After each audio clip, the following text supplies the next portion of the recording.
2.5 ամսական փոքրիկը իրենց տանը մահացել է առանց որևէ պատճառի։ Կենսաբանական մահ ախտորոշմամբ երկուշաբթի առավոտյան 8:35-ին է Արմավիրի շտապօգնությունը հիվանդանոց տեղափոխել երեխայի մարմինը։ Մանկական հանկարծամահություն դատաբժշկի նախնական եզրակացության համաձայն երեխայի մարմնին բռնության հետքեր չեն հայտնաբերվել։ Արմավիրի մարզային քննչական վարչությունում սպանության հանկարծամահության հատկանիշներով նախաձեռնվել է քրեական վարույթ։ Պատճառները բացահայտված չեն, հենց դրանով էլ համախտանիշը կոչվում է հանկարծամահության համախտանիշ, երբ չկա որևէ հստակ ախտորոշված հիվանդություն։ Մանկական հանկարծամահության թիրախում մինչև 1 տարեկան երեխաներն են, ավելի հաճախ 2-ից 4 ամսականները, ասում է Վիգմոր կանանց եւ երեխաների հիվանդանոցի ամբուլատոր ծառայությունների պատասխանատու մանկաբույժը։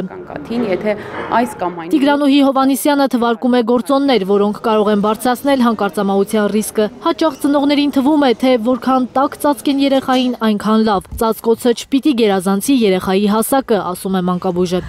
Հաճախ հաստ եւ ծանր ծածկոցները դառնում են խեղդամահության պատճառ։ Գործոններից առաջին եւ ամենահաճախ հանդիպողը անապահով քունն է, երբ երեխային քննացնում են ոչ ճիշտ դիրքում, օրինակ փորի վրա, որը մինչև 1 տարեկան երեխաների դեպքում արգելվում է կամ կողքի, մյուսը փափուկ ներքնակը կամ տարատեսակ կահավորումներով մահճակալը, փափուկ խաղալիքները, հայ տատիկների կողմից շատ սիրված ծանր ու մեծ վերմակները բավականին բարձրացնում են ռիսկը հանկարծամահության համախտանիշի։ Ողբերգական դեպքերից խուսափելու համար մասնագետը մայրիկներին խորհուրդ է տալիս կերակրել երեխային ոչ թե արհեստական կերով, այլ մայրական կաթով, տանը չծխել եւ սենյակն ապահովել մաքուր օդով։ Կրծքով կերակրում գոնե մինչև 6 ամսական բացառապես եւ եթե հնարավոր է գոնե մինչև 1 կամ 2 տարեկան, պարբերաբար այցեր մանկաբույժի եւ իհարկե պատվաստումներ, որոնք կարողանան գոնե կանխարգելել այն հիվանդությունները, որոնց դեմ ունենք պատվաստանյութեր։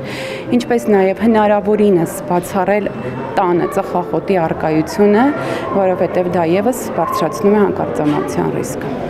Ըստ ցավոտ վիճակագրության, այս տարի միայն հունվարին մանկական մահացության 20 դեպք է եղել, իսկ 2024-ին մինչև 1 տարեկան երեխաների մահվան 209 դեպք։